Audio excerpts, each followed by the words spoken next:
Tout d'abord, on fixe la goulotte.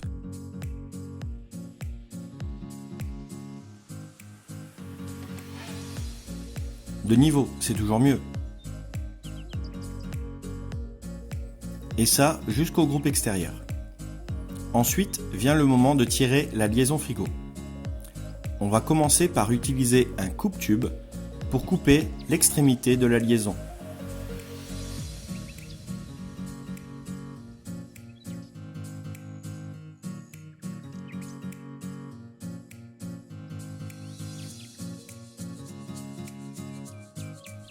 Ensuite, on passe les bavureurs.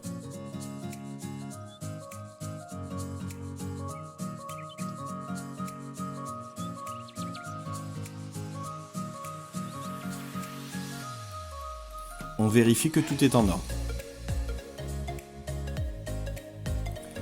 Ensuite, on insère le kit fil cintreur de 4 mètres qui va nous permettre de cintrer les liaisons frigo.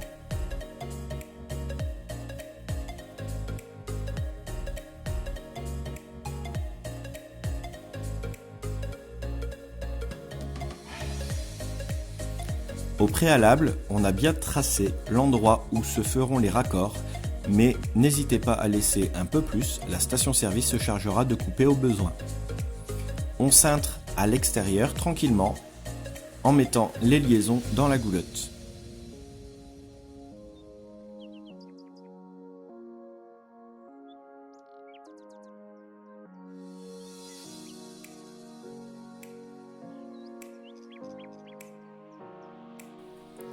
On maintient avec des coll-rings. Attention de ne pas les serrer pour pouvoir par la suite venir intégrer le câble d'interconnexion. On recommence avec le coude suivant. Sans forcer, l'angle de goulotte recouvrira. On laisse la place en bas pour les condensats. Surtout ne pas hésiter à cintrer vers le haut. Du fait, on crée une courbe plutôt qu'un angle.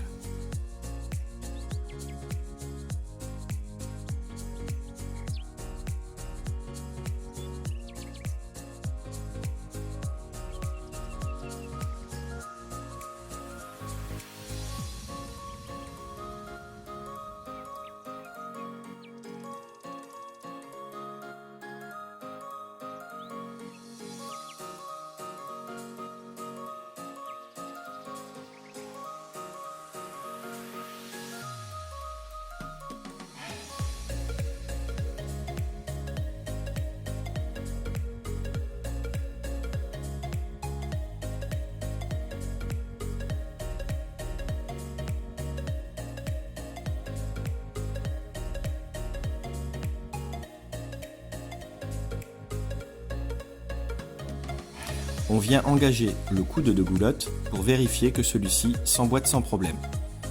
On passe donc le câble d'interconnexion entre l'unité intérieure et extérieure.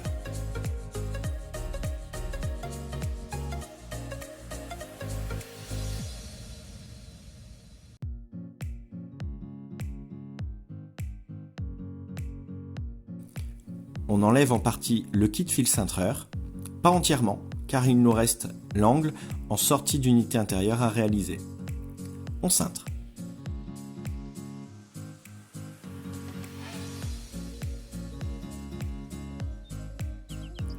Pour le positionnement de la liaison frigo, on fait en sorte d'avoir le plus gros tube en dessous. Pourquoi ? Car il y a plus de place tout en bas de l'unité intérieure. De plus, il faut prendre en compte l'épaisseur des liaisons frigo si on veut pouvoir la refermer. Ne pas oublier l'écoulement. Faire bien attention que l'isolant ne soit pas craqué. En effet, un isolant craqué aurait des conséquences plutôt désagréables. En mode froid, les tubes condensent et sans protection, de l'eau pourrait apparaître.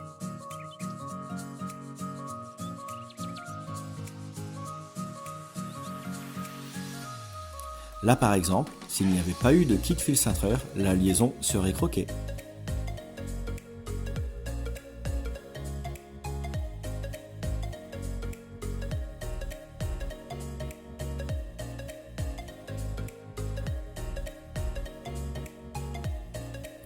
Voici le tube d'évacuation des condensats en diamètre 16 mm à couper au bon endroit et proprement.